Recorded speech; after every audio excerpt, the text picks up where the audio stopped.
2024 में है टक्कर, किसकी टक्कर? राहुल गांधी और बीजेपी में। मोदी जी के जो गुण हैं वो सारे वर्ल्ड ने देख लिए हैं। डेफिनेट तीसरी क्या चौथी बार भी आएंगे। ये बार भी आएंगे। गुड। पार्टियों का तो क्या कहना है, हर पार्टी किसी न किसी के ऊपर कुछ न कुछ ब्लेम तो करती रहती है। सबका साथ सबका विकास, मिल बांट खाएंगे चोरबा के साथ। पहले प्रधानमंत्री जिन्होंने महिलाओं से लेकर बच्चों के लिए बात की है, वर्ल्ड ने देखा है कि हिंदुस्तान क्या है और मोदी जी क्या कर सकते हैं, वो सबने देख लिया है। पहले पर्दे में थे, अब डिजिटल इंडिया हो गया। देश का भविष्य अभी मोदी जी के हाथ चल रहा है और नेक्स्ट टाइम योगी जी के हाथ चल। मोदी और योगी हमारे लिए बराबर। आजकल के लड़कियां पलट रही है तो ये क्या चीज है? क्या पलट रही है? कौन लड़की? आजकल लड़कियां पलट रही है तो नीतीश चाचा क्या है? कुर्सी के लिए कोई भी, पैसे के लिए कोई भी काम करेगा, पलटवे करेगा।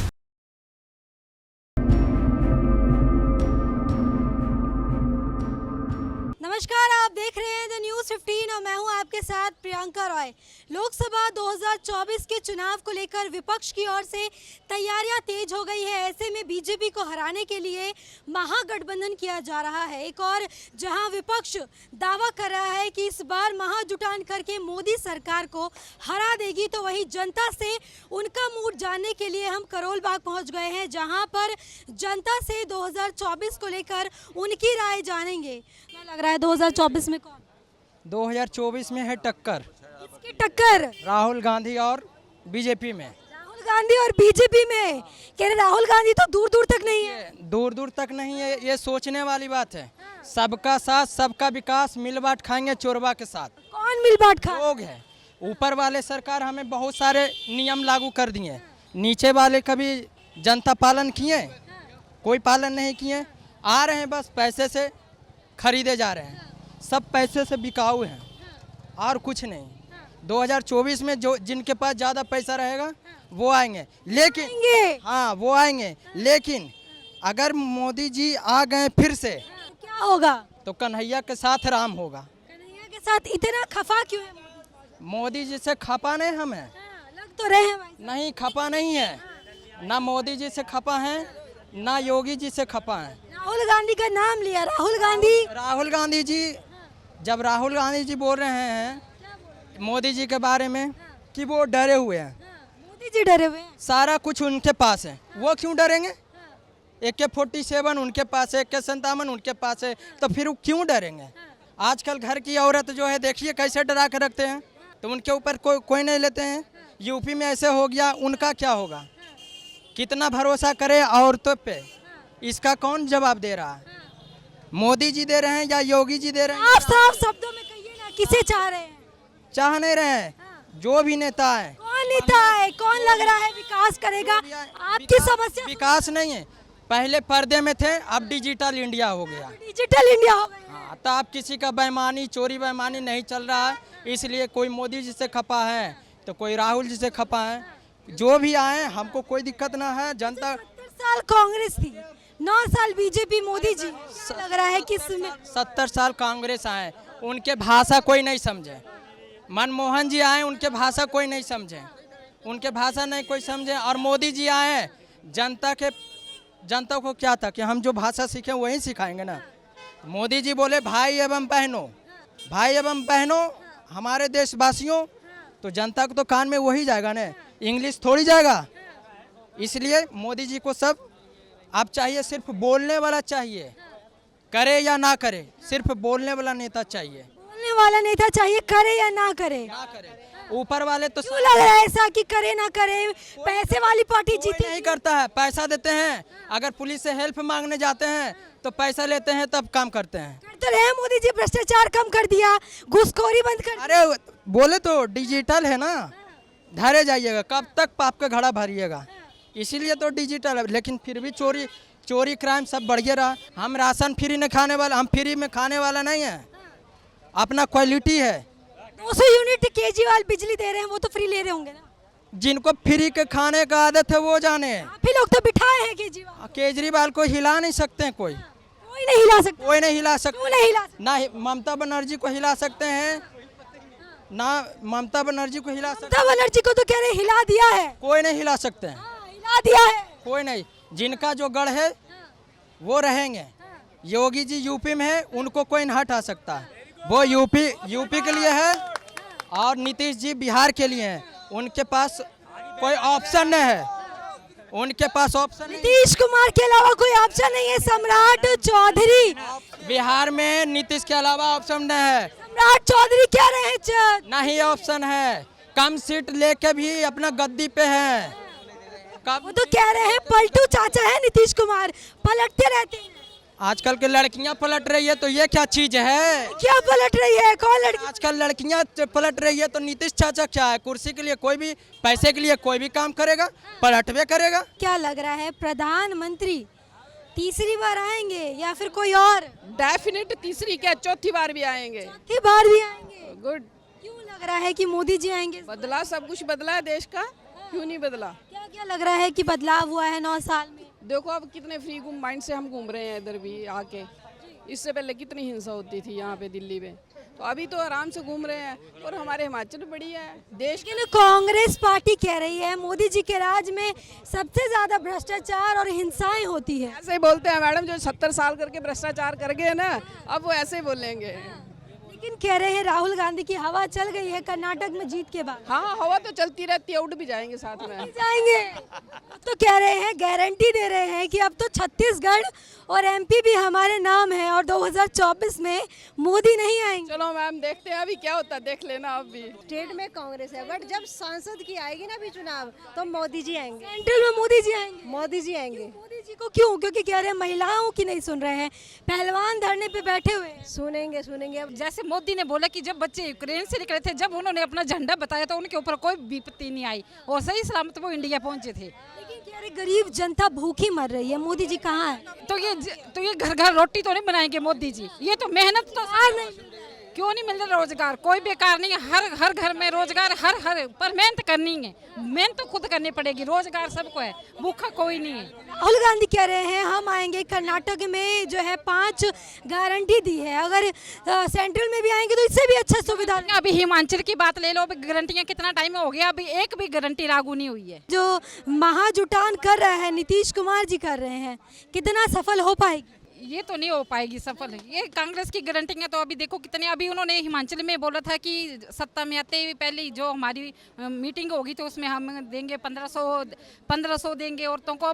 औरतें वेट करते करते अभी बोल रही हैं अगली पार्टी आएगी, जब जाते जाते देंगे तब क्या फायदा। लेकिन राहुल गांधी कह रहे हैं भारत जोड़ो यात्रा की और वो तपस्वी है। तो इसी तपस्वी से होने पैदल चलो, हम भी पैदल चल पड़ेंगे। बीजेपी ने क्या किया? बीजेपी ने क्या किया? हम जनता के बीच गए, गरीबों को गले लगाया। गरीबों की सरकार मतलब कांग्रेस पार्टी क्या गले लगाने से थोड़ा, आप भी मेरे को गले से लगा ले तो ये थोड़ी है कि मैं आपको वोट दूंगी। राहुल गांधी लग रहा है नहीं जीत पाएंगे। नो, वो गुण ही नहीं है कि प्रधानमंत्री बनने है। और दूसरी बात ये है कि अगर आप जिसकी गरीबों की बात कर रहे हैं तो जितना फ्री आप बांटेंगे उतने देश को आप पीछे लेके जाएंगे। गरीब मतलब फ्री कुछ भी नहीं होना चाहिए, किसी भी तो फ्री दे रही है। नहीं देखो, बीजेपी वालों को भी इस चीज़ का सुधार करना चाहिए। किसी भी पार्टी को कोई भी चीज़ फ्री किसी को भी नहीं देनी चाहिए। जितना हम फ्री देंगे उतना हम कर्ज में डूबते जाएंगे। और देखो, जितना रिसोर्सेज व्यक्ति वही यूज़ करता है, जिसके पास पैसे है वो उतना रिसोर्सेज यूज़ करेगा, उतना पैसा खर्च, गरीब कम खर्चेगा। की रेवड़ी तो आम जनता को काफी भा रही है। अब देखिए केजरीवाल जी एमसीडी में भी आ गए, नेशनल पार्टी बन गई है, क्या कहेंगे? मैडम देखो, हम तो देश के बारे में बोलेंगे, चाहे केजरीवाल जी हो, चाहे हमारे बीजेपी के हो, चाहे कांग्रेस के हो, पर अगर देश के बारे में जो सोचना है वो यही सोचना है कि कोई भी चीज़ फ्री नहीं होनी चाहिए। हर चीज़ पे जो सर्विस टैक्स लगता है, जो सर्विस जितना भी पैसा पे होता है वो लेना चाहिए। गरीब जितना सर्विस यूज़ करेगा उस हिसाब से पे करेगा, अमीर जितना यूज़ करेगा उस हिसाब से पे करेगा, है ना। तो फ्री कुछ भी नहीं होना चाहिए, कुछ भी हो जाए। एजुकेशन के अलावा कुछ भी फ्री नहीं होना चाहिए। एजुकेशन दे तो रही है केजरीवाल जी। कहाँ दे रहे हैं? केजरीवाल जी दे रहे हैं ना। पढ़ने तो खुद जाना पड़ेगा मैडम, कोई पार्टी पढ़ाने किसी को नहीं आएगी। पार्टी कोई भी हो, पढ़ना खुद जाना पड़ेगा। अगर बच्चे को उसके पेरेंट्स स्कूल छोड़ते हैं, बच्चा पीछे से स्कूल मतलब ड्रॉप आउट कर रहा है, तो उसकी फैमिली की जिम्मेदारी, ना कि किसी पार्टी की जिम्मेदारी है। और स्कूल खुद जाना पड़ेगा, फैमिली को भी ये समझना पड़ेगा और बच्चों को भी चीज़ समझनी पड़ेगी, स्ट्रगल खुद ही करना पड़ेगा। ममता बनर्जी भी कहीं ना कहीं प्रधानमंत्री को लेकर खूब तैयारी कर रही है, क्या लग रहा है? मैडम पार्टियों का तो क्या कहना है, हर पार्टी किसी न किसी के ऊपर कुछ ना कुछ ब्लेम तो करती रहती है। अब पार्टियों के बारे में बोलते रहेंगे तो सुबह से शाम हो जाएगी, कभी चर्चा खत्म ही नहीं होगी। और जो सही में मतलब जो जिस देश में रह रहे हैं अगर सही में नागरिक है तो उनको देश के बारे में सोचना चाहिए, पार्टियों से ऊपर उठना चाहिए। ये नहीं कि मुझे इस पार्टी से मैं संबंध रखता हूँ, उसका नेता गधा घोड़ा जो भी आएगा मैं उसी को वोट करेंगे, ये कभी नहीं सोचना चाहिए। कौन लग रहा है गधा घोड़ा है? नहीं मैडम, ऐसा बोलना तो बहुत गलत बात है कि हम किसी का नाम लेके बोलेंगे, लेकिन हर व्यक्ति को, हर नागरिक को ये सोचना चाहिए कि जिसमें गुण है उसी को वोट करें, पार्टी कोई भी हो। लेकिन मोदी जी को तो तानाशाही बता रहे हैं राहुल गांधी। मोदी जी के जो गुण है वो सारे वर्ल्ड ने देख लिए हैं। इससे पहले क्या हिंदुस्तान का व्यक्ति बाहर जाता था, क्या उसको इतनी रिस्पेक्ट मिलती थी? अब आप देखिए कि अगर कोविड में कितना हाहाकार मचा, लेकिन भारत ने अपनी मदद तो की, दूसरों की भी मदद की है। और ये सभी पूरे मतलब वर्ल्ड में देखा है कि हिंदुस्तान क्या है और मोदी जी क्या कर सकते हैं, वो सबने देख लिया है। मोदी जी पर आरोप लगता है कि मन की बात करते हैं, मणिपुर की बात नहीं करते हैं। मन की बात अगर हम करते हैं, देखो हमारे देश में मतलब ये पहले प्रधानमंत्री जिन्होंने महिलाओं से लेकर बच्चों के लिए बात की है। कौन सा प्रधानमंत्री है जो बच्चों को एग्जाम वॉरियर के नाम की बुक लिखी है और एग्जाम के टाइम बच्चों के बारे में बात करता है? आज से आप बताइए कि कौन से प्रधानमंत्री है, कौन से अदर कोई नेता जिन्होंने बच्चों के एग्जाम से संबंधित बच्चों का जो फेयर है उसके ऊपर बात की हो? बताइए आप। कोई भी नेता नहीं हुआ हमारे मतलब भारत में, मैंने किसी को नहीं देखा। इस प्रधानमंत्री ऐसे हैं हमारे कि महिलाओं के मुद्दों पे अलग से बात करते हैं, बच्चों के लिए अलग से बात करते हैं, मतलब हर चीज़ का उनको हर छोटी से छोटी चीज़ का पता है, जो हर चीज़ का पता है और हर चीज़ का संबोधन करते हैं और ये चीज़ बहुत अच्छी है। विपक्ष में कोई चेहरा दिख रहा है जो मोदी जी को हरा दे? नहीं मैम, कोई नहीं है। पर जब तक हमारे मोदी साहब हैं तब मोदी तक जी के लिए क्या कहेंगे? मैम योगी जी के लिए नेक्स्ट टाइम मोदी के बाद योगी। मोदी जी पर भी आरोप लगता है मनमानी का। लगता रहेगा, ऐसे ही लगते हैं, वो तो सबके पे लगते हैं। जो प्यार से नहीं मानता, हर कोई प्यार से नहीं मानता, कभी जबरदस्ती मनवाना पड़ता है। काम करेगा उस पे आरोप लगते ही रहते हैं, जो नहीं करेगा। जो अच्छा करता है उसके लिए भी बोलते, बुरा करते उसके लिए तो बोलते हैं। ये तो ऐसे नेचुरली बात है। अच्छा, लेकिन अगर मैं आपसे ये सवाल करूं, मोदी जी ज़्यादा अच्छे हैं या योगी जी ज़्यादा अच्छे हैं, तो क्या कहेंगे? दोनों अच्छे हैं, दोनों अच्छे हैं। भाई ये अच्छे हैं। और यूपी में उन्होंने, अब पहले दंगा फसाद इतना होता था, अब यूपी में बहुत अच्छा है। देश का भविष्य अभी मोदी जी के हाथ चल रहा है और नेक्स्ट टाइम योगी जी के हाथ चल रहा है। मोदी और योगी हमारे लिए बराबर। अतीक का जो मामला आया था, मुस्लिम काफ़ी कह रहे हैं कि डरे हुए हैं। राहुल गांधी भी विदेश जाते हैं, कहते हैं अल्पसंख्यकों का दमन हो रहा है, मुसलमान डरे हुए हैं, क्या कहेंगे? मुसलमान जरा नहीं डरे हुए हैं। हमारे हिमाचल की बात ले लो, उन्होंने लड़के की कितने टुकड़े किए थे उस लड़के के। अभी एक कितने टाइम के 1 महीना हुआ है अभी उस लड़के को, तो वो दबे नहीं है, वो हमें दहशत फैला रहे हैं और टुकड़े टुकड़े करके कि लोगों में दहशत हो कि हाँ डर डर के रह रहे हैं भारत के मुस्लिम। नहीं, और उनको देखो वहाँ पे उन्होंने हिमाचल में की है, चंबा में की, और देखो उन लोगों ने, बल्कि आप अभी तक भी मतलब बोल रहे हैं कि इनको न्याय मिलना चाहिए, पर उन अभी तक न्याय नहीं मिला। वो उसको जो मेन अपराधी उसको तो अभी उन्होंने पकड़ा नहीं है। और जो बाकी हैं वो मुस्लिम भाई हैं हमारे, जैसे हम साथ में रहते हैं, हमारा आपस में उठना बैठना हर चीज़ है। जो लोग गलत काम करते लग रहा है डरे हुए हैं। नहीं, बिल्कुल नहीं डरे हुए हैं। हमारे पड़ोस में रहते हैं, कोई नहीं, हमारी पंचायत में है और जैसे हमारा भाईचारा बराबर है। और हम ये कहते हैं कि जो दोषी है उनको सज़ा मिलनी चाहिए, जाति के आधार पर किसी को भी। एक आदमी जो गलती करता हो तो उसके आधार पर किसी जाति के नाम पर नहीं किसी को गलत बोलना चाहिए। जी जो है यूसीसी का मुद्दा ला रहे हैं, एक देश एक कानून होना चाहिए, क्या कहेंगे? होना चाहिए हाँ जी, होना चाहिए।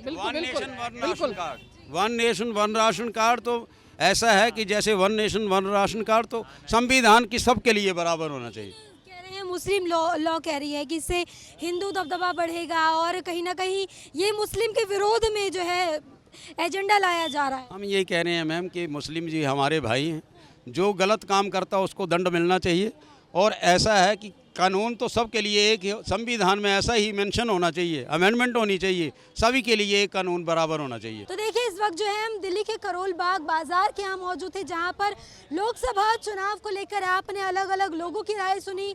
लोगों का कहना है कि स्टेट में भले कोई भी आए लेकिन सेंट्रल में मोदी सरकार ही आएगी। वहीं कुछ लोगों का ये भी कहना है कि इस बार जो है मोदी जी और राहुल गांधी के बीच जोरदार टक्कर होने वाली है। कौन आएगा कौन नहीं 2024 के नतीजे ही बताएंगे। तब तक के लिए आप जुड़े रहिए द न्यूज़ 15 के साथ।